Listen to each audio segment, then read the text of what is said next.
अस्सलाम वालेकुम dear students, welcome to semester 3। आज हम ग्राफ थ्योरी यानी मैथमेटिक्स 205 का पेपर स्टार्ट करने जा रहे हैं। ये आपका 2 क्रेडिट आवर्स का पेपर होगा।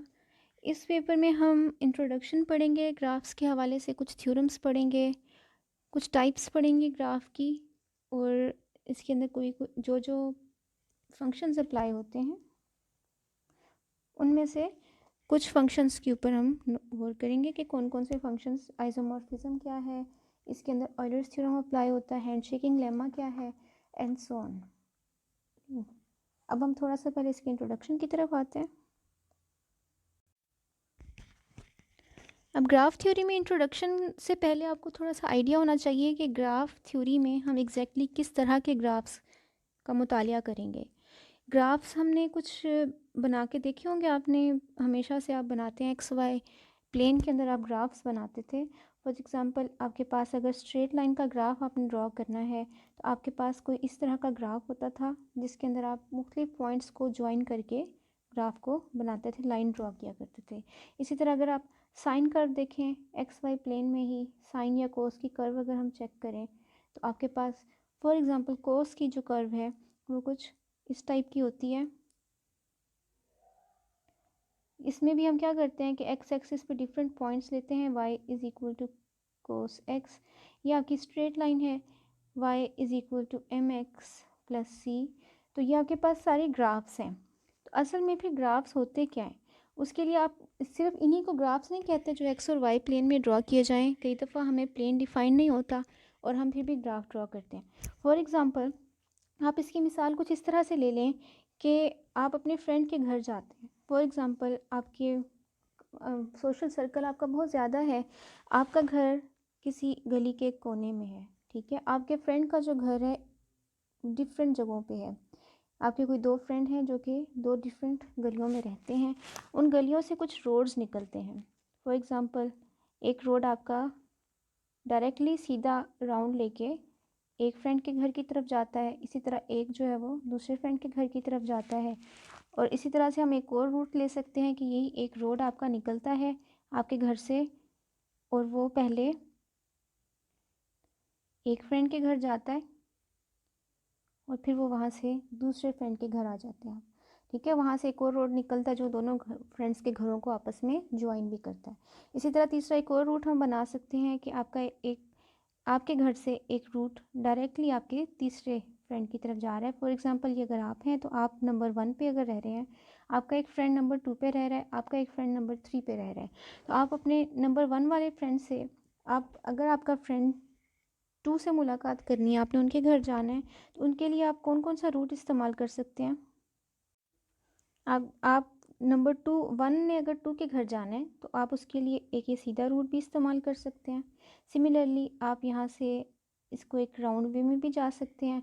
या आप एक और काम कर सकते हैं कि आप पहले 3 के घर चले जाएं और फिर 3 के घर से आप 2 के घर आ जाएं, ठीक है। तो ये जो आपके रूट्स हैं ये भी ग्राफ को डिफ़ाइन कर रहे हैं। इन रूट्स के अंदर ये जो घर नंबर 1, 2 और 3 ये वर्टिसेस कहलाते हैं, और ये जो रोड्स हैं जो इनको आपस में ज्वाइन कर रहे हैं इनको हम एजेस बोलते हैं। और इसी तरह जैसे यहाँ पे हमने घरों की मिसाल ली है, आप फॉर एग्ज़ाम्पल किसी केमिकल की मिसाल ले लें। फॉर एग्ज़ाम्पल CH4 आपके पास एक केमिकल है जिसको आप मीथेन भी बोलते हैं। CH4 में कार्बन के साथ 4 हाइड्रोजन एटम्स लगे हुए होते हैं। तो इसमें बेसिकली क्या है कि ये जो कार्बन है और ये जो चारों हाइड्रोजन्स हैं ये आपके वर्टिसेस हैं। इनको आप नाम 1, 2, 3 एंड 4 भी दे सकते हैं। आप ये भी कह सकते हैं कि जो कार्बन एटम है वो वर्टेक्स नंबर 1 है, ये नंबर 2 है, ये नंबर 3 है, ये नंबर 4 है और ये नंबर 5 है। इसी तरह ये जो आपने दरमियान में लाइंस लगाई हुई हैं जो कि आपके बॉन्ड्स को रिप्रेजेंट करेंगे, कार्बन जो है वो हाइड्रोजन के साथ बॉन्डिंग कर रहा है और वो किस तरह से कर रहा है, इन सबको हम बोलते हैं कि ये 1, 2, 3 और ये 4, ये चारों एजेस कहलाते हैं। तो अब आपको जैसे कि मैंने यहाँ पे नाम लिए हैं, वर्टेक्स के नाम लिए हैं, एजेस के नाम लिए हैं, तो हम अब प्रॉपरली देखते हैं कि मैथमेटिक्स में हम ग्राफ थ्योरी को किस तरह से रिप्रेजेंट करते हैं। प्रॉपर डेफिनेशन पे चलते हैं। हाँ जी, ग्राफ थ्योरी में सबसे पहले जब ग्राफ थ्योरी का नाम लिया जाता है तो उसके लिए जो ऑयलर्स का नाम जो है वो सबसे ज़्यादा लिया जाता है, क्योंकि ग्राफ थ्योरी जो है वो इंट्रोड्यूस की थी ऑयलर ने। ऑयलर जो मैथमेटिशियन थे ये 1707 से 1782 तक रहे। इन्होंने ग्राफ थ्योरी और टोपोलॉजी इन दोनों में बहुत काम किया। इनको ग्राफ थ्योरी और टोपोलॉजी का फादर भी कहा जाता है। ग्राफ थ्योरी में बहुत सारे थ्योरम्स और बहुत सारे लेमा जो है वो इन्हीं ऑयलर के नाम पे रखे गए हैं, और इनको ग्राफ थ्योरी एंड टोपोलॉजी इन दोनों का फादर भी कहा जाता है। ठीक है, अब हम पहले ग्राफ थ्योरी की डेफिनेशन पे आते हैं। सबसे पहले हम देखते हैं ग्राफ थ्योरी की डेफिनेशन क्या है। Graph theory means study of graph. तो ऐसी थ्योरेटिकल टर्म जिसमें आप ग्राफ्स के बारे में स्टडी करें वो ग्राफ थ्योरी कहलाएगी। उसमें सबसे पहली डेफिनेशन आपके पास ग्राफ की आ जाती है। अब हम देखते हैं कि ग्राफ क्या होता है। तो ग्राफ बेसिकली इसको हम किसी भी वेरिएबल से रिप्रेजेंट करते हैं। जैसे सेट का नाम रखा जाता है वैसे ही ग्राफ का नाम रखा जाता है। तो हम कंसिडर करते हैं कि कोई एक ग्राफ है जिसका नाम जी है। उस ग्राफ के लिए दो सेट्स, सबसे पहले आपको दो सेट चाहिए होते हैं। तो उनमें से एक सेट जो है वो वर्टिसेस का सेट कहलाता है, इसको पॉइंट्स भी बोलते हैं और इसको नोड्स भी बोला जाता है। वर्टिसेस के सेट को वी ऑफ जी से लिखा जाता है, रिप्रेजेंट किया जाता है। ये सेट होता है, सेट का मतलब है इसमें कुछ पॉइंट्स होते हैं v1 v2 v3 and so on vn। ये फाइनाइट भी हो सकता है और इन्फिनिट सेट भी हो सकता है। ठीक है, इसके अंदर ये जो ईच पॉइंट है v1 v2 इसको वर्टेक्स बोलते हैं। वर्टेक्स की जब प्लूरल लेते हैं तो वो वर्टिसेस बन जाता है। ठीक है, इसको वर्टेक्स सेट भी कहा जाता है। ठीक है, इसी तरह दूसरा सेट जो है वो एज सेट कहलाता है। वो एजेस भी बोलते हैं इनको, लाइंस भी बोला जा सकता है और आर्क्स भी बोला जा सकता है।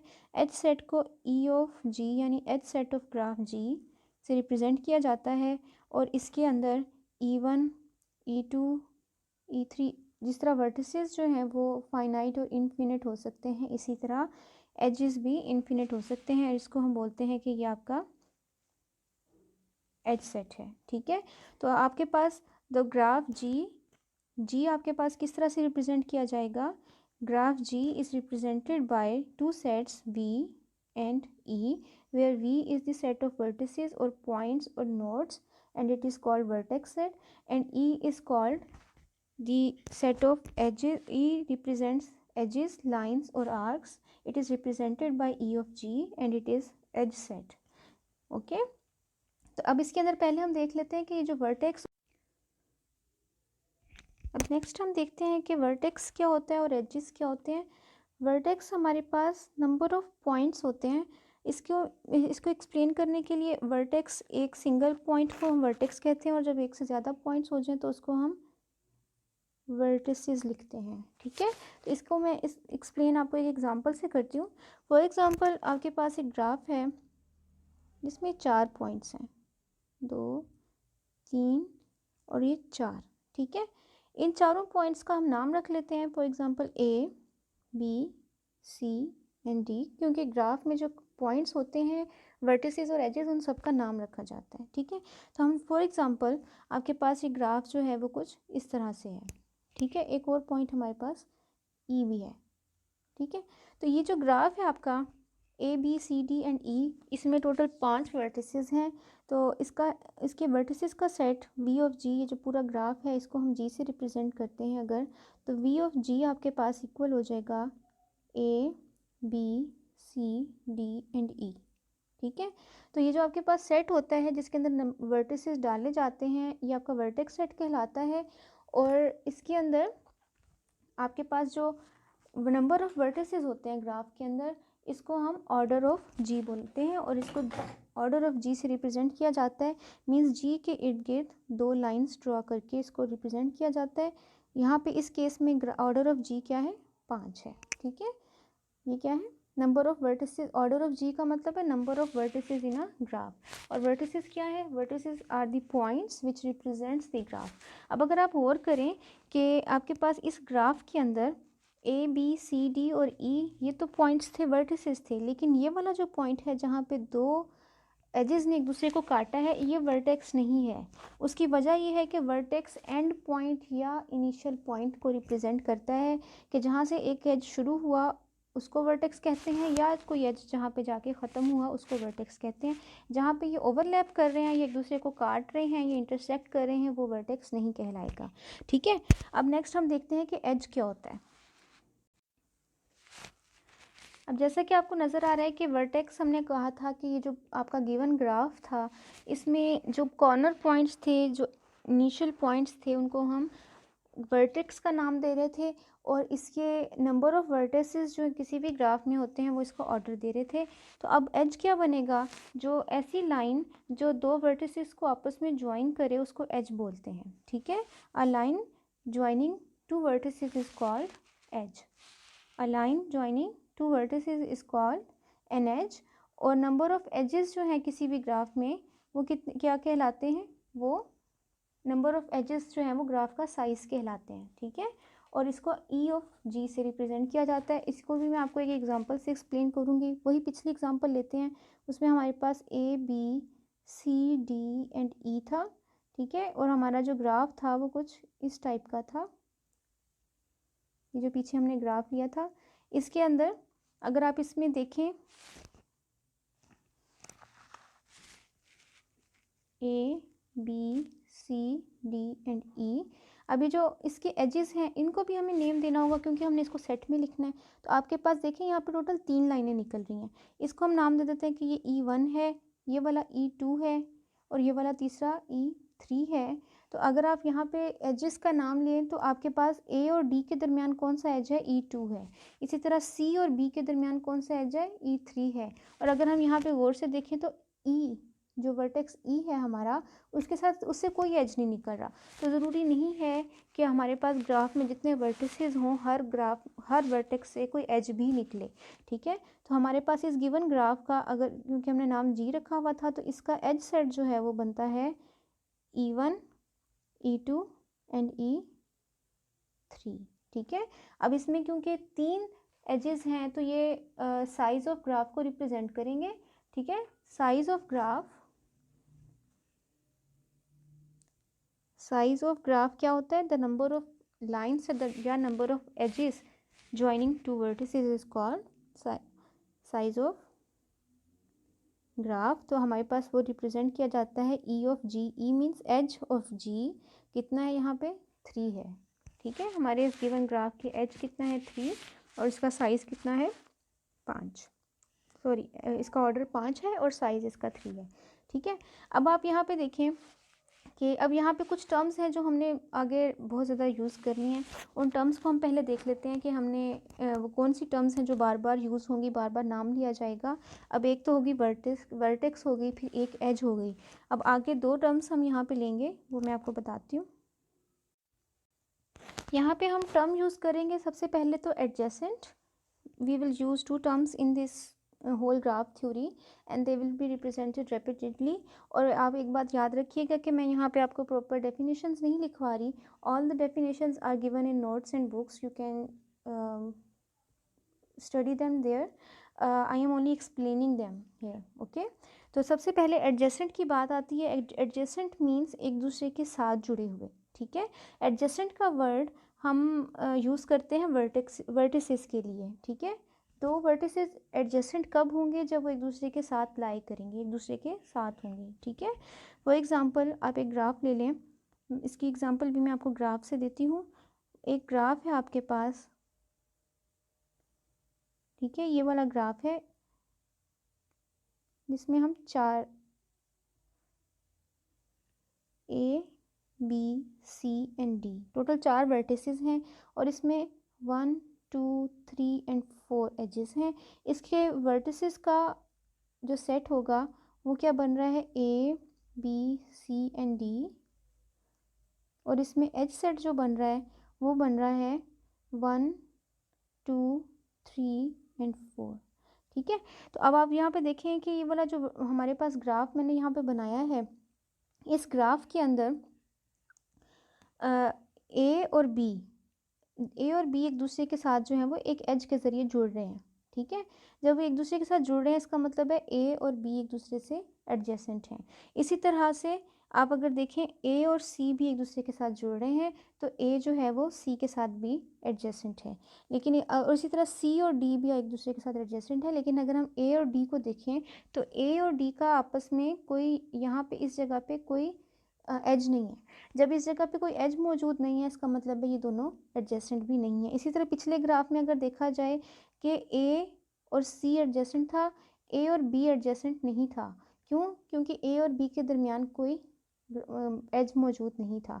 तो इसका मतलब है जब दो ग्राफ्स के दरमियान कोई एज मौजूद होता है तो वो दोनों एडजेसेंट होते हैं और वो दोनों जो वर्टिसेस होंगे वो एक दूसरे के नेबरहुड में कहलाएंगे या एक दूसरे के नेबरहुड होंगे, नेबर कहलाएंगे। ठीक है, तो आपके पास यहाँ से इसका मतलब है कि जब आपने एज की डेफिनेशन कर ली तो साथ ही आपने नेबर भी पढ़ लिया कि आपके पास जो ए है it is in neighbour of B and C. ठीक है, ए जो है वो बी के नेबर में भी है और साथ में सी के नेबर में भी है। ठीक है, और यहाँ पे आपके पास जो एडजेसेंट का मतलब क्या हुआ? एडजेसेंट का मतलब था कि जब दो ग्राफ्स के दरमियान, जब दो एलिमेंट्स के दरमियान जो है वो एज मौजूद है दो पॉइंट्स के दरमियान तो वो नेबर कहलाते, वो एडजेसेंट कहलाते हैं।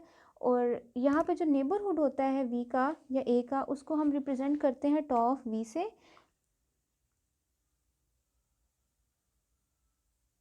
नेबरहुड ऑफ वर्टेक्स, यहाँ से हम नेबरहुड ऑफ वर्टेक्स भी डिफाइन कर लेते हैं। नेबरहुड ऑफ वर्टेक्स को हम लिखते हैं टॉ ऑफ वी यानी जिस वर्टेक्स का नेबरहुड लेना हो। फॉर एग्जांपल इस ऊपर वाली एग्जांपल में नेबरहुड ऑफ ए आपके पास क्या बनेगा? ए के नेबर में कौन कौन से एलिमेंट्स पड़े हुए हैं, कौन कौन से वर्टिसेस पड़े हुए हैं? बी एंड सी पड़े हुए हैं। तो ये आपका नेबरहुड हो गया और जिसका नेबरहुड लेना है उस सेट को नेबरहुड में शामिल नहीं करना। जिस तरह आप खुद अपने घर में रहते हैं तो आप अपने आप के हमसाए नहीं हैं, इसी तरह हमारे पास यहाँ पे हमने ए के हमसाए लेने हैं। ए के हमसाए में बी पड़ा हुआ है और सी पड़ा हुआ है। ठीक है, ए खुद नहीं होता उसमें। क्लियर हो गया? अब नेक्स्ट हमारे पास आ जाता है इंसिडेंट। अब जिस तरह मैंने आपको शुरू में बताया था कि एडजेसेंट का वर्ड हम वर्टिसेस के लिए इस्तेमाल करते हैं। ये किसके लिए यूज़ किया जाता है? For vertices. तो जो इंसिडेंट का जो वर्ड है वो हम एज के लिए इस्तेमाल करते हैं। ठीक है, यहाँ पे एज मीन्स कि जब दो वर्टिसेस के दरमियान कोई एज मौजूद होगा तो हम बोलेंगे कि दो वर्टिसेस के दरमियान एक एज जो है वो E1 या जो भी नाम है उसका 1 2 3 वो इंसिडेंट है। ठीक है, इंसिडेंट मीन्स लाई करना between any two vertices. Clear? It is used for edge. ठीक है, तो सबसे पहले हम ये ऊपर वाली एग्जांपल लेते हैं। जैसे कि ऊपर वाली एग्जांपल में ए बी सी और यहाँ से फिर मैंने एक ड्रॉ किया था डी। अच्छा, एक और चीज़, ग्राफ की जो डायग्राम है वो ज़रूरी नहीं है कि बिल्कुल वैसी ही बने जैसी एक जगह पे बना दी गई है।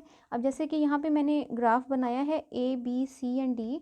इसमें हमें मालूम है कि हमने ए और डी के दरमियान एज नहीं बनाना, बी और डी के दरमियान एज नहीं बनाना।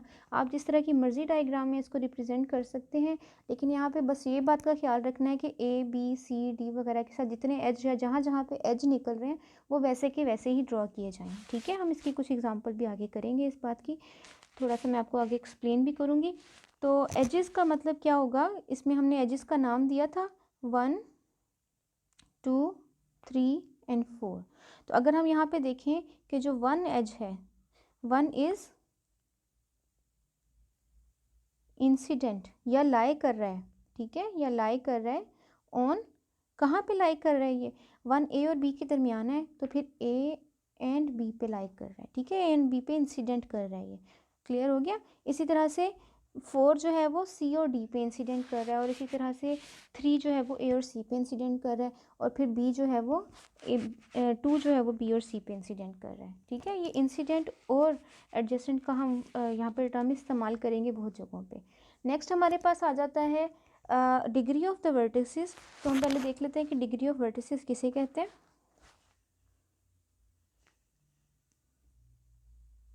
डिग्री ऑफ अ वर्टेक्स, किसी एक वर्टेक्स की डिग्री क्या होती है। डिग्री ऑफ वर्टेक्स को हम डी ऑफ वी से रिप्रेजेंट करते हैं। किसी एक वर्टेक्स में से कितने एज निकले उसको डिग्री ऑफ वर्टेक्स कहते हैं। इसकी मिसाल हम इस ऊपर वाले ग्राफ जी से ही लेते हैं। इस ग्राफ जी में अगर आप देखें तो आपके पास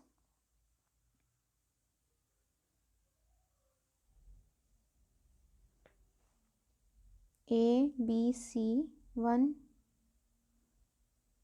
2 3 एंड 4, तो अगर आप यहाँ पे देखें तो आपके पास जो ग्राफ में वर्टेक्स ए है, इस वर्टेक्स ए में से एक और दो एजेस निकल रहे थे, तो इसकी डिग्री 2 हो गई। ठीक है, इसी तरह ग्राफ में वर्टेक्स बी की डिग्री क्या हो गई, वो भी 2 हो गई। ठीक है, जब वर्टेक्स सी है उसकी डिग्री, सी की डिग्री में से, सी में से देखें 1 2 और 3 एजेस निकल रहे हैं, तो इसका मतलब है ये वर्टेक्स की डिग्री कितनी हो गई, सी हो गई। ठीक है, तो ये आपके पास ग्राफ के अंदर से हमने डिग्री भी पढ़ ली इसकी के दोनों दो ग्राफ जो हैं, अगर वो उनमें से जितने एजेस निकल रहे हैं उसको हम बोलेंगे कि वो ग्राफ जो है वो उसकी डिग्री है, और वो जो एजेस निकल रहे हैं उनको हम इंसिडेंट बोलते हैं, और जो जिन दो ग्राफ के दरमियान एज आ जाता है उसको हम बोलते हैं कि वो दो ग्राफ एडजेसेंट हैं। ठीक है, जिस तरह यहाँ पे ए और बी या ए और सी एडजेसेंट हैं। ठीक है, अब हम कुछ ऐसे ग्राफ्स भी देखते हैं। अब यहाँ पे हम एक और एग्जांपल लेते हैं। अब फॉर एग्जांपल हमें यहाँ पे कहा जाता है कि वर्टेक्स जो है वो वी सेट, वर्टेक्स सेट हमारे पास बन जाता है 1 2 3 एंड 4। हम एक ग्राफ लेते हैं, मैं विदाउट ड्राइंग एनी ग्राफ इसको एक्सप्लेन करना चाह रही हूँ। अब आपके पास इसी तरह से हम एक एज सेट लेते हैं ग्राफ का, जो कि हमें गिवन है 1 एंड 5, यानी 1 और 5 के दरमियान एज बनाना है, और 2 और 3 के दरमियान एज बनाना है। ठीक है, तो सबसे पहले आप जब ग्राफ ड्रा करेंगे तो आप क्या करेंगे, आप वर्टेक्स सेट को ड्रा करेंगे। किसी भी तरतीब से ड्रा किया जा सकता है, इसकी कोई शेप फिक्स नहीं होती। ठीक है, हम यहाँ पे फॉर एग्जांपल 1 2 3 4 और ये 5 हमने यहाँ पे रेंडमली 1 2 3 4 एंड 5, ये हमने 5 जो है वो सॉरी 4 यहाँ पे गिवन थे,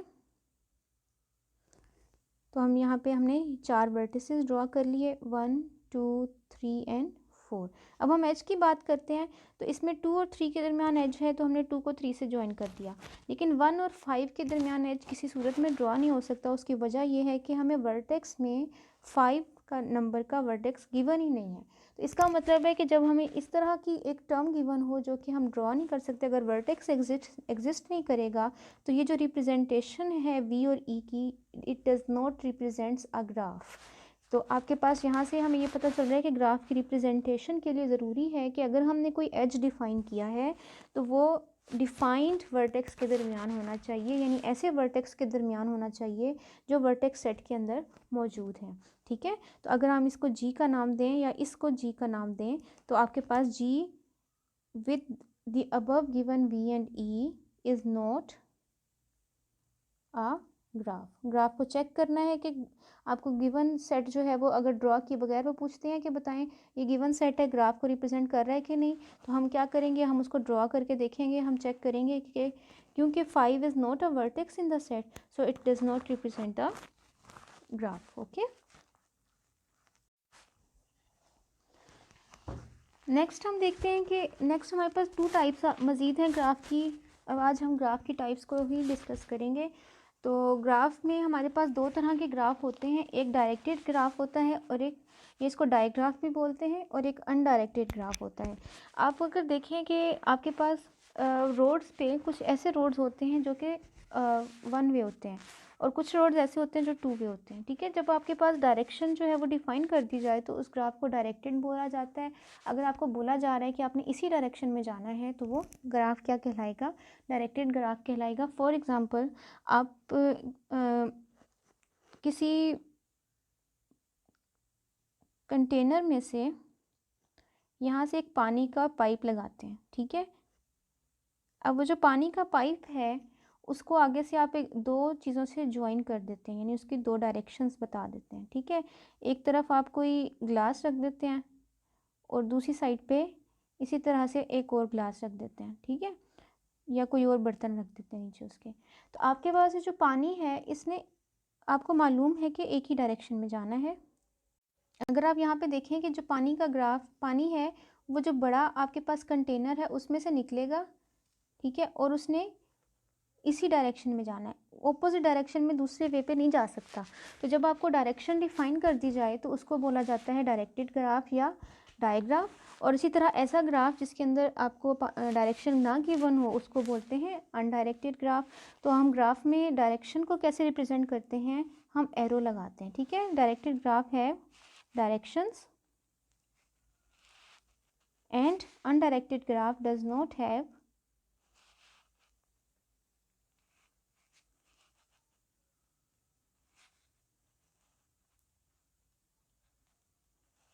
directions। फॉर एग्जाम्पल आपके पास एक ग्राफ है वर्टिसेस ऑफ जी, उसमें है ए बी एंड सी, और हम ग्राफ ले लेते हैं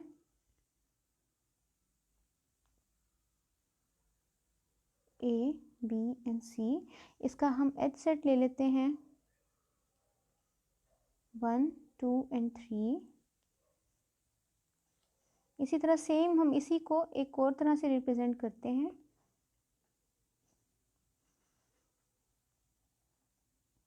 A B and C 1 2 and 3, और यहाँ पे हम एरो लगा देते हैं, ठीक है।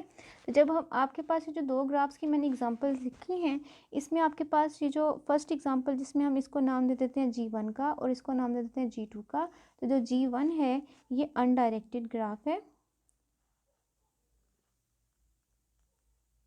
और जो G2 है ये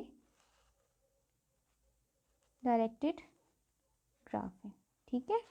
अनडायरेक्टेड एंड डायरेक्टेड ग्राफ हो गया ये, क्लियर। अब आपको डायरेक्टेड और अनडायरेक्टेड ग्राफ में जो डिग्रीज हैं वो क्या होती हैं, जो डायरेक्टेड ग्राफ था सॉरी अनडायरेक्टेड ग्राफ था उसमें तो वर्टिसेस की डिग्री जो है वो नंबर ऑफ एजेस से बता दी जाती है, ठीक है। लेकिन जो डायरेक्टेड ग्राफ है, डायरेक्टेड ग्राफ में जो डिग्री है वो दो तरह से रिप्रेजेंट की जाती है, एक कहलाती है इन डिग्री और एक कहलाती है आउट डिग्री, ठीक है। In directed graphs there are two types of degrees of vertices।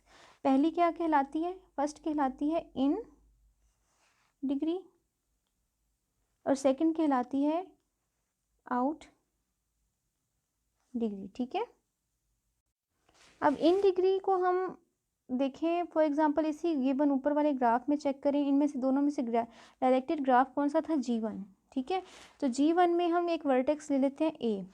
In degree का मतलब होता है कि वर्टेक्स A की तरफ कितने एरो आ रहे हैं, या किसी भी डायरेक्टेड ग्राफ की जो डिग्री है उसको रिप्रेजेंट किस तरह से किया जा सकता है। अगर हम इसी G1 में देखें तो आम डिग्री के हिसाब से डिग्री ऑफ A जो है वो 2 के बराबर है, डिग्री ऑफ B यानी B में से कितने एजेस निकल रहे हैं, 1 और 2, ये भी 2 के बराबर है। डिग्री ऑफ C में से कितने एजेस निकल रहे हैं, 1 और 2, ये भी 2 के बराबर है, ठीक है।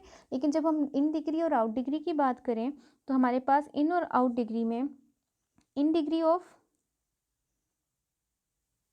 A, इसी तरह इन डिग्री ऑफ B भी देखेंगे हम और इन डिग्री ऑफ C भी देखेंगे, और इसी तरह हम आउट डिग्री में भी, आउट में हम OUT और D रिप्रेजेंट करते हैं, out degree of A, out degree of B and out degree of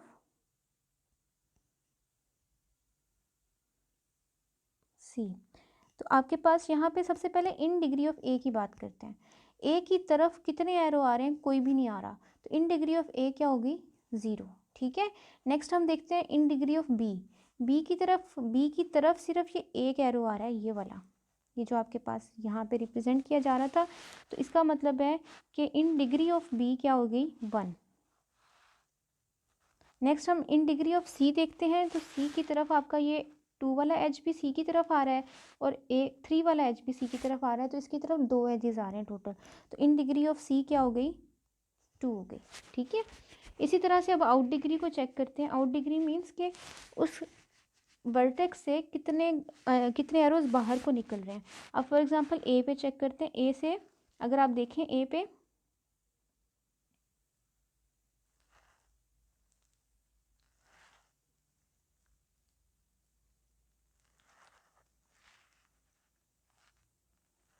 in degree of ए आपका निकला था 0, इन डिग्री ऑफ बी आपका 1 था और इन डिग्री ऑफ सी आपका 2 था। इसी तरह आउट डिग्री ऑफ ए में अगर आप यहाँ पे देखें तो आउट डिग्री ऑफ ए में से 2 एजेस बाहर को निकल रहे हैं, तो इसका आउट डिग्री बन जाएगी 2। आउट डिग्री ऑफ बी में से एक एज बाहर निकल रहा है जो बी से सी की तरफ जा रहा है, ठीक है, ये वाला, तो आपके पास ये बन जाएगा 1। और इसी तरह आउट डिग्री ऑफ सी में अगर आप देखें तो सी से कोई एज बाहर को नहीं जा रहा, सी की तरफ एरो आ रहे हैं, इसका मतलब है आउट डिग्री ऑफ सी जो है वो 0 हो गई, ठीक है। तो हमारे पास यहाँ पे इन डिग्री और आउट डिग्री आ गया। और एक चीज़ यहाँ पे मेन जो देखने वाली है, किसी भी ग्राफ की इन डिग्री और आउट डिग्री को जब ऐड करते हैं तो उसकी अपनी डिग्री आ जाती है, ठीक है। जैसा कि ए की इन डिग्री 0 थी और उसकी ए की आउट डिग्री 2 थी, तो इसकी अपनी डिग्री किसके बराबर थी, डिग्री ऑफ ए यानी 2 के बराबर। इसी तरह यहाँ पे देखें इन डिग्री ऑफ बी क्या थी 1, आउट डिग्री ऑफ बी भी क्या थी 1, 1 + 1 2 आता है, 2 जो है वो बी की टोटल डिग्री है, ठीक है। तो इन डिग्री ऑफ ए और आउट डिग्री ऑफ ए जो है वो किसी भी वर्टेक्स की इन और आउट दोनों डिग्रीज को हम अगर ऐड करते हैं तो वो उसकी अपनी डिग्री को रिप्रेजेंट करते हैं, ठीक है। नेक्स्ट हम देखते हैं लूप क्या होती है या सेल्फ लूप क्या होती है। लूप और सेल्फ लूप में अगर हमारे किसी ग्राफ में साइकिल या रेपिटेशन आ जाए तो उसको बोलते हैं लूप।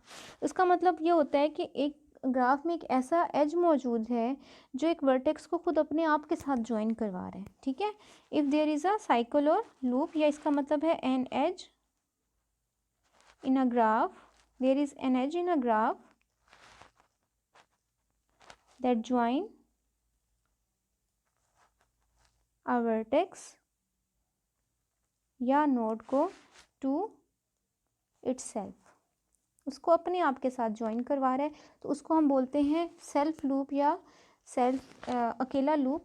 तो हम इसके अंदर फॉर एग्जांपल एक ग्राफ बनाते हैं, जैसे हम पीछे बनाते हुए आ रहे हैं A B and C, A B and C, और यहाँ पे हम एजेस ले लेते हैं E1 E2 E3, और इसी तरह यहाँ से एक हमने एज निकाला जो कि ग्राफ से स्टार्ट होके खुद उसी पे चला गया, तो इसको हम नाम दे देते हैं, फॉर एग्जांपल ये एज 4 था, ठीक है। तो ये जो E4 है ये लूप है। In this graph E4 is a loop, ठीक है। और इसको हम सेल्फ लूप भी कहते हैं। उसकी वजह ये होती है कि सेल्फ लूप जो है वो एक एज को खुद अपने साथ 2 दफ़ा कनेक्ट करवाता है, इट इज़ कनेक्टेड ट्वाइस, ठीक है। तो आपके पास ये क्या बन गया, इसमें से जो है वो एक एज यहाँ से निकल रहा है 2 और ये 3, तो हमारे पास जो बी की डिग्री है वो कितनी होगी, 3 हो गई है इसमें से। और ये जो इसमें से E4 वाला एज है ये बी को 2 दफ़ा अपने आप के साथ ज्वाइन करवा रहा है, इसलिए ये लूप, या क्योंकि अपने आप के साथ करवा रहा है तो इसको सेल्फ लूप का नाम भी दिया जाता है, ठीक है। नेक्स्ट हमारे पास आ जाता है, नेक्स्ट हमारे पास मल्टी ग्राफ आ जाता है। मल्टी ग्राफ में हमारे पास एक ग्राफ के अंदर क्या क्या नहीं होना चाहिए, क्या क्या होना चाहिए। सबसे पहली चीज़ नंबर 1 पे मल्टी ग्राफ में कोई लूप नहीं होना चाहिए, so there should B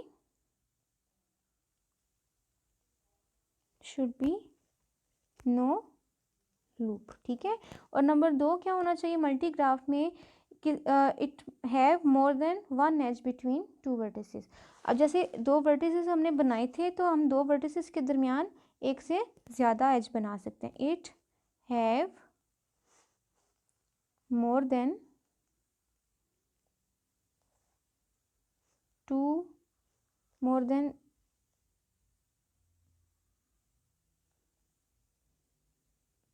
one edge between 2 vertices. ठीक है, इसकी एग्जांपल आप इसी तरह ले लें कि आपके पास ये ग्राफ है, इसमें हम नाम दे देते हैं ए बी एंड सी। इसमें हमने फॉर एग्जांपल एज लिया था E1 E2 E3। अब एक और एज बना देते हैं हम ए से बी पे। E1 भी ए से बी पे जा रहा था और फिर E4 भी ए से बी पे जा रहा है। ठीक है, इसी तरह आप और भी बना सकते हैं। इसी फॉर एग्जांपल एक और एज बना देते हैं आप E5, ये भी ए से बी पे जा रहा है। ठीक है, तो यहाँ पे ये वाला जो ग्राफ है जिसके अंदर E4 एंड E5 ये जो दो एज हमने बनाए हैं ये मल्टीपल या पैरेलल एजेस हैं। दीज आर मल्टीपल और पैरेलल एजेस। और इसी तरह से हम यहाँ पे कहेंगे कि ये जो ग्राफ है इसको हम मल्टीपल एज बोलेंगे, इसमें लूप नहीं होना चाहिए। ठीक है, तो अब आप ऊपर वाले दोनों ग्राफ्स को ज्वाइन कर लें, लूप को और मल्टीपल ग्राफ को। जब इन दोनों को हम इकट्ठा कर देते हैं तो वो कहलाता है pseudo graph. A graph in which there is a loop and as well as there are multiple edges, तो उसको हम बोलते हैं कि वो सूडो ग्राफ है। अब उसकी भी हम एग्जाम्पल देख लेते हैं। सूडो ग्राफ का मतलब होगा कि एक ऐसा ग्राफ जिसके अंदर मल्टीपल एजेस भी मौजूद होंगे और साथ में लूप्स भी आ रहे होंगे, उसको हम सूडो ग्राफ बोलेंगे। फॉर एग्जांपल आप ये देखें कि ये जो हमारे पास ग्राफ है इसमें डी के ऊपर एक लूप बना हुआ है E3। ठीक है, और इसी तरह जो ए है वहाँ से दो एजेस निकल रहे हैं, एक E1 और एक E5। ठीक है, ये ए के ऊपर मल्टीपल एज बन गया है, तो ये हमारे पास जो ग्राफ है ये सूडो ग्राफ कहलाता है। ठीक है, अब हम नेक्स्ट इसी तरह देख लेते हैं सिंपल ग्राफ। इसके बाद हमारे पास आ जाता है सिंपल ग्राफ। ऐसा ग्राफ जिसमें ना तो कोई लूप हो और ना ही कोई मल्टीपल ग्राफ हो, उसको हम बोलते हैं सिंपल ग्राफ। ठीक है, ऐसा ग्राफ जो हम पीछे जैसे ड्रॉ करते हुए आ रहे थे, the graph which does not have any loop neither does it have any multiple edge. Okay, तो सिंपल ग्राफ में मैं आपको एग्जांपल ऐसे ही दे देती हूँ। हम लोगों ने ABCD, आप इसमें से कोई से दो या किसी भी तरह का ग्राफ बना लें, इसको E1 एंड E2 का नाम दे दें।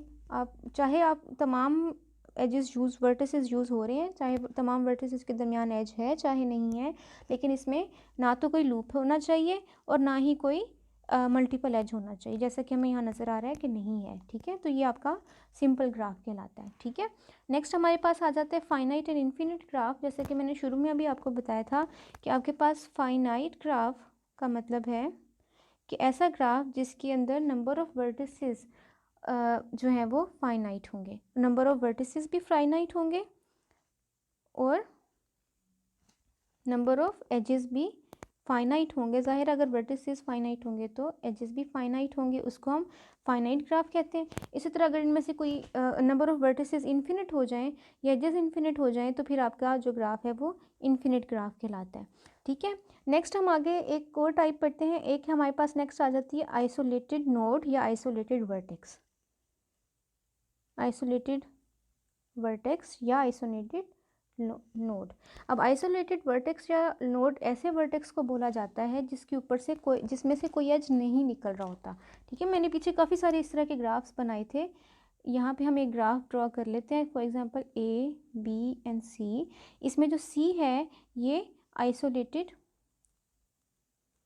वर्टेक्स या आइसोलेटेड नोड कहलाता है। ठीक है, a vertex which has no edge is called isolated vertex और आइसोलेटेड नोड। ठीक है, नेक्स्ट हमारे पास आ जाती है टाइप नल ग्राफ की। नल ग्राफ का मतलब होता है कि आपके पास कोई एज ना हो। ठीक है, a graph which only have isolated vertices is called null graph. और इसमें जितने आइसोलेटेड वर्टिसेस होंगे उसको n स्मॉल n के साथ रिप्रेजेंट किया जाता है। Null graph, a graph has which has only isolated vertices, isolated is called a null graph and it is denoted by n of n। ठीक है, और ये स्मॉल n क्या है? Small n number of vertices, number of isolated vertices हैं। ठीक है, और जैसे फॉर एग्जांपल हमने ये ग्राफ बना लिया सिंगल वर्टेक्स या सिंगल नोड भी एक ग्राफ होता है, और ये क्या कौन सा ग्राफ है, ये नल ग्राफ है विद ओनली वन वर्टेक्स, ठीक है। इसी तरह आप ये दो का बना लें, इसको नाम, ये आपका ए था, इसका नाम V1 V2 रख लें, यहाँ पे एक V3 भी ड्रॉ कर लें, तो ये आपके पास बन जाएगा N(3), ठीक है। तो आपके पास नल ग्राफ जो है वो क्या कहलाता है कि ऐसा ग्राफ जिसमें वर्टिसेस जो है वो आइसोलेटेड हों, तमाम वर्टिसेस आइसोलेटेड हों, उसको बोलते हैं नल ग्राफ। और एक सिंगल वर्टेक्स अकेला भी ड्रॉ किया हुआ हो तो उसको हम नल ग्राफ ही कहेंगे, नल ग्राफ विद वन वर्टेक्स आएगा, ठीक है। तो अब आप यहाँ से एक, इसके बाद हमारी नेक्स्ट एग्जांपल बनती है कंप्लीट ग्राफ की। तो कंप्लीट ग्राफ का मतलब होता है एक ऐसा ग्राफ जिसमें तमाम वर्टेक्स में से कोई ना कोई एज लाजमी निकल रहा हो, उसको हम कंप्लीट ग्राफ कहते हैं। नेक्स्ट हमारे पास आ जाता है कंप्लीट ग्राफ, ठीक है, और इसको हम KN से रिप्रेजेंट करते हैं, ठीक है। KN मीन्स के आपके पास if a vertex is connected to every other vertex then it is called a complete graph, ठीक है। तो if a vertex is connected to every other vertex then it is called complete graph. For example हमारे पास ये तीन vertices का एक graph है A, B एंड C। ए को आपके पास ए वर्टेक्स अगर दोनों वर्टिसेस के साथ जुड़ा हुआ हो, इसी तरह बी वर्टेक्स भी दोनों वर्टिसेस के साथ जुड़ा हो और सी भी, तो आपके पास हर वर्टेक्स हर दूसरे वर्टेक्स के साथ जुड़ा हुआ है, हर दो वर्टिसेस के दरमियान एक एज मौजूद है, तो ये कंप्लीट ग्राफ है। ये कंप्लीट ग्राफ है। एन का मतलब है कितने वर्टिसेस, तो इसमें 3 वर्टिसेस थे, ये K3 था, ठीक है। इसी तरह हम एक और ग्राफ लेते हैं, ये आपके पास 4 एजेस के साथ एक ग्राफ देख लें, A, B, C and D, ठीक है। पहले हम ए से शुरू करते हैं। ए वर्टेक्स आपके तमाम वर्टिसेस के साथ जुड़ गया, उसी तरह फिर बी वर्टिसेस भी तमाम वर्टिसेस के साथ जुड़ गया, फिर सी भी तमाम वर्टिसेस के साथ जुड़ गया और डी भी तमाम वर्टिसेस के साथ जुड़ गया। तो ये आपके पास क्या बन गया, ये आपका कंप्लीट ग्राफ बन गया। इसमें क्योंकि 4 वर्टिसेस यूज़ किए थे इसलिए ये K4 बन गया, ठीक है। और यहाँ पे कंप्लीट ग्राफ में हर वर्टेक्स की जो नंबर ऑफ एज है या हर वर्टेक्स की जो डिग्री है वो n-1 होती है, ठीक है। Every vertex have degree n-1, जैसा कि यहाँ पे K4 था तो 4 के लिहाज से 4 में से 1 गए 3, तो हर वर्टेक्स में से आपके 3 एज लाजमी निकलेंगे, ठीक है। इसी तरह K3 में हर वर्टेक्स में से 2 एजेस लाजमी निकलेंगे, ठीक है। तो नेक्स्ट हमारे पास जो टॉपिक है, नेक्स्ट हम साइकिल ग्राफ की बात करते हैं। साइकिल ग्राफ, जैसा कि नाम से पता चल रहा है कि एक साइकिल को रिप्रेजेंट करता है। साइकिल को रिप्रेजेंट करने का मतलब है कि एक लूप या एक बंद किस्म का ग्राफ बना रहा हो जिसमें आप किसी भी एक वर्टेक्स से स्टार्ट होकर दोबारा उसी वर्टेक्स पे वापस आ सकें, उसको हम साइकिल ग्राफ कहते हैं, ठीक है। फॉर एग्जांपल हम यहाँ पे एक ग्राफ लेते हैं,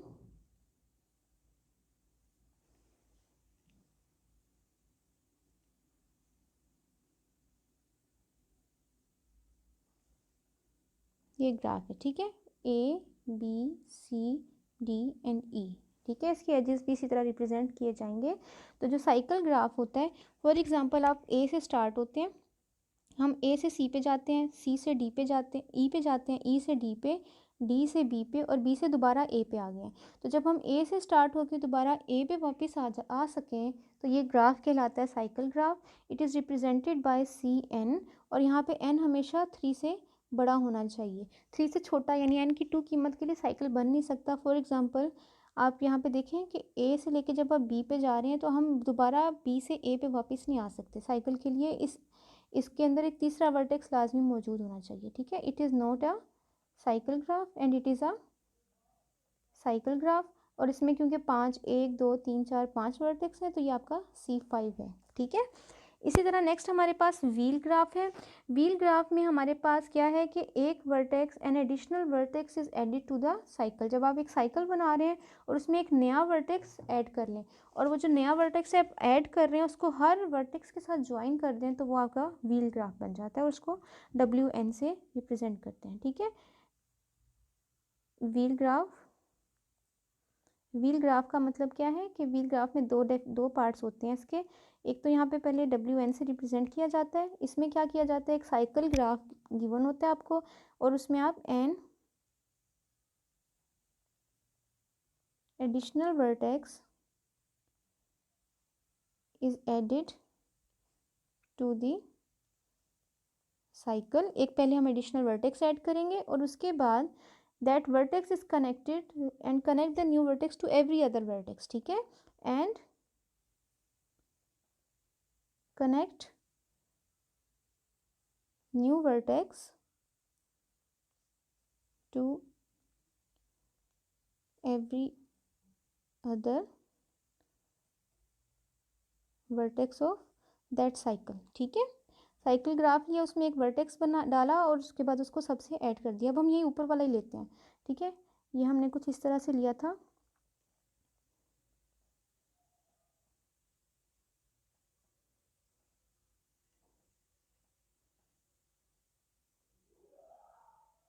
ठीक है, A B C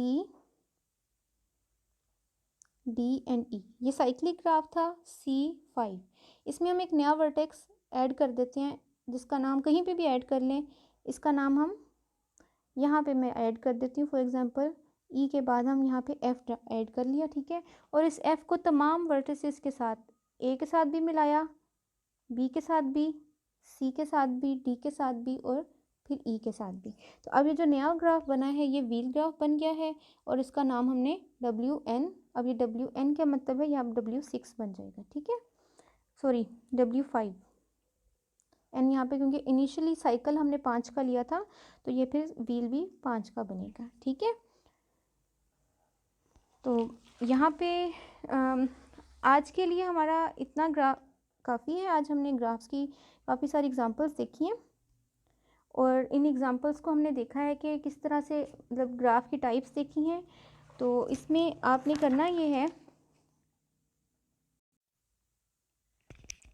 अब हम थोड़ी सी कुछ एक्सरसाइजेस आप लोगों ने करनी है। उससे पहले मैं आपको एक दो एग्जांपल्स बता दूं।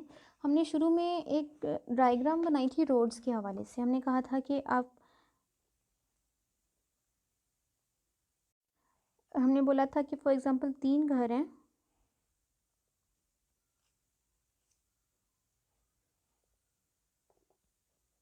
ठीक है, और तीनों में से रोड्स निकल रहे हैं, ठीक है। रोड्स कुछ हमने इस तरह से निकाले थे,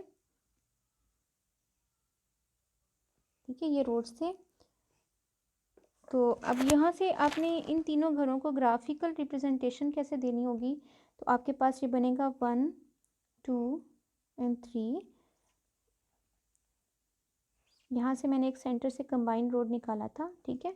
तो ये जो कंबाइन रोड था उसके सेंटर में कोई घर नहीं था। तो जब कोई घर नहीं होगा तो मैंने आपको शुरू में जिस तरह से बताया था कि अगर आपके रूट के दरमियान इंटरसेक्शन आ भी जाती है तो उससे कोई फ़र्क नहीं पड़ना चाहिए, ठीक है। तो 1 से एक रूट डायरेक्ट 2 को जा रहा था, फिर 1 से एक डायरेक्ट रूट 3 को जा रहा था, फिर एक रूट 2 से 3 से 2 पे जा रहा था और फिर दरमियान में 1 से ये वाला जो रोड था सेंटर वाला, ये दोबारा 1 से लेके 2 पे और 1 से 3 पे जा रहा था। इसका मतलब है कि ये आपको दोबारा से एक और दे रहा है, एज दे रहा है, ठीक है। तो ये आपके पास E1 E2 E3 E4 and E5 total 5 edges हैं, ठीक है। तो इसको हम रिप्रेजेंट करें, अगर हम इसको रिप्रेजेंट करें G के साथ तो V ऑफ G इसमें है 1 2 एंड 3 और इसका जो एज है वो क्या बनेगा, E1 E2 E3 E4 and E5। और इसमें एज को रिप्रेजेंट कैसे करेंगे, E1 बराबर है, E1 का मतलब है E1 किस किस के दरमियान एज है, तो ये 1 एंड 3 के दरमियान है। फिर E2 किसके दरमियान एज है, ये हमें बताने होंगे।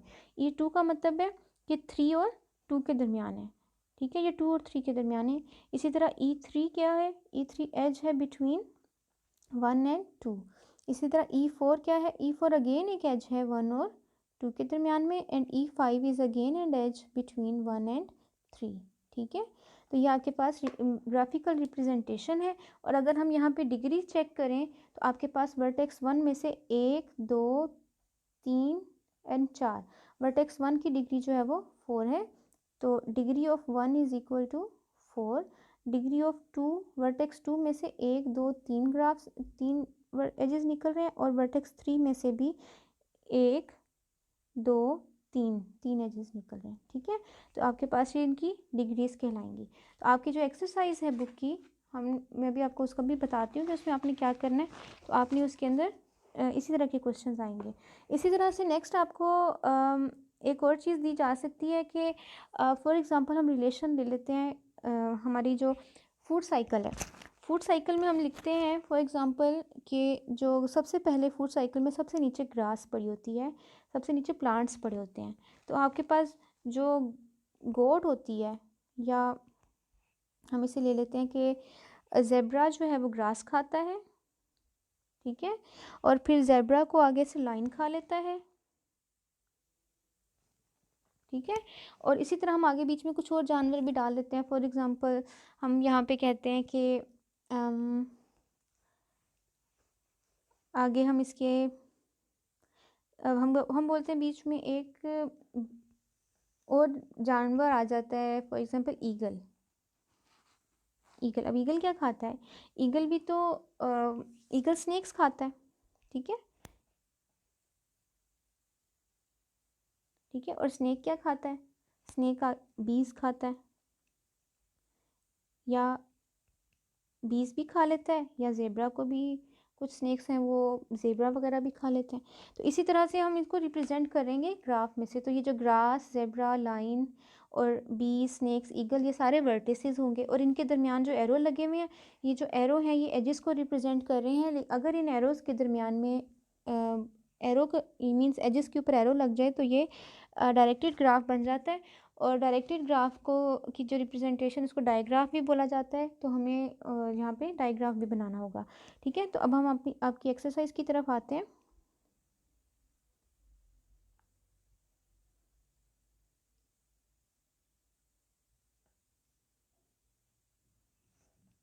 अब यहाँ पे आपकी एक्सरसाइज है पेज नंबर, बुक की आपके पेज नंबर 6 पे।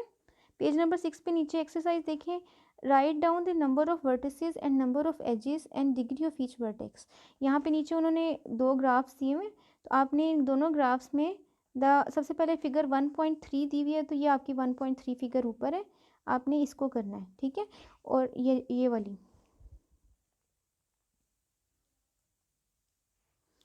जो फिगर है ये 1.3 है, आपने नंबर 1 ये है, और नंबर 2 पे आपकी 1.14 फिगर है, वो आपकी 1.14 ये वाली फिगर है, ठीक है। इन दोनों के ऊपर आपने number of edges, number of vertices और डिग्रीज रिप्रेजेंट करवानी, ठीक है। नेक्स्ट आपके पास आ जाता है question, draw the graph representing the road system of 1.15। अब आगे जो पिछले पेज पे अभी हमने जो एक रोड सिस्टम बना हुआ है PQRST के लिहाज से, ठीक है। तो आपने इसका ग्राफ बनाना है। इसमें PQRS और T जो है वो क्या होंगे? रोड्स होंगे, ठीक है, वर्टिसेस बन जाएंगे, और इसी तरह बाकी जो है आपके एजेस बन जाएंगे। नेक्स्ट आपके पास 1.3 एक्सरसाइज है। इसमें उन्होंने बोला हुआ है कि यहाँ पे केमिकल मॉलिक्यूल CH4 का बताया गया है नीचे। तो आप ये वाला क्वेश्चन, इसमें आपने regarding these diagram as graphs, what can you say about the vertices representation of the setting carbon atom C and hydrogen? इसमें आपने बताना है कि वर्टेक्स जो है वो कार्बन आइटम और हाइड्रोजन आइटम के लिहाज से क्या है। मैंने मीथेन की एग्जांपल आपको पहले भी दी थी, ठीक है। these are two different chemical molecules with formula, draw the graph corresponding to these molecules। तो आपने इसका भी और इसका भी ग्राफ ड्रॉ करना है। ग्राफ मीन्स कि कार्बन और हाइड्रोजन के लिहाज से आपने जो है वो वर्टिस यहाँ से ड्रॉ करने हैं, इनको एज अ वर्टिसेस लेना है और फिर इनको ड्रॉ करना है, ठीक है। इसमें वो कह रहा है कि फिगर 1.16 जो है आपकी, उसमें उन्होंने रिप्रेजेंट किया हुआ है इसको, ठीक है। ये वाली 1.16 फिगर है। इसी तरह नेक्स्ट उन्होंने नीचे एक 1.17 है, तो उसमें भी उन्होंने फैमिली दी हुई है, तो ये फिलहाल आप छोड़ देंगे। 1.5 एक एग्ज़ाम्पल जो है उसमें उन्होंने एक पज़ल गेम दी हुई है आपको। पज़ल गेम का मतलब है कि आपने एक तरफ से स्टार्ट करना है, ए से स्टार्ट होकर आपने एल तक जाना है। तो किस तरीके से आप पहुंचेंगे उसके लिए आपको ग्राफ लेना होगा। फॉर एग्जांपल आप ए से जा रहे हैं, तो आपके पास ए से सबसे पहला आप किसके ऊपर जाएंगे? बी पे, तो ए और बी के दरमियान वर्टेक्स आ जाएगा। फिर उसके बाद बी से आपने किस साइड पे जाना है? इट डिपेंड्स कि आप सी पे जा रहे हैं या डी पे जा रहे हैं, तो हमें नीचे से आना है यहाँ से, तो आपके पास डी पे, इसका मतलब है बी के और डी के दरमियान वर्टेक्स आ जाएगा। तो जहाँ जहाँ से आप पज़ल गेम में जिस जिस पॉइंट को ज्वाइन कर रहे हैं उनके दरमियान आपने वर्टेक्स लेना है और इसको आपने ड्रॉ करना है, ठीक है। और उसके अंदर आपने एरो भी लगाना है, ठीक है, डायग्राफ बताना है इसका। इसी तरह नीचे लास्ट 2 क्वेश्चंस हैं, ये दोनों आपने करने हैं। इसमें लास्ट वाला क्वेश्चन जिस तरह मैंने आपको बताया था कि snake eat frogs and birds eat spider and spider eat bird eat spider etcetera etcetera, इसको आपने बिल्कुल इसी तरह डायग्राफ में रिप्रेजेंट करना है।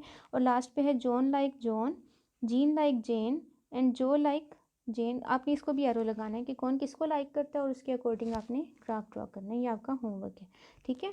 तो इंशाल्लाह कल हम नेक्स्ट लेक्चर में इसको डिस्कस करेंगे। अगर आपको कोई प्रॉब्लम हुई और मज़ीद इसकी डेफिनेशन अभी रहती हैं वो भी हम पढ़ेंगे, और इसको इंशाल्लाह मज़ीद फर्दर पढ़ेंगे हम नेक्स्ट लेक्चर में। अल्लाह हाफिज़।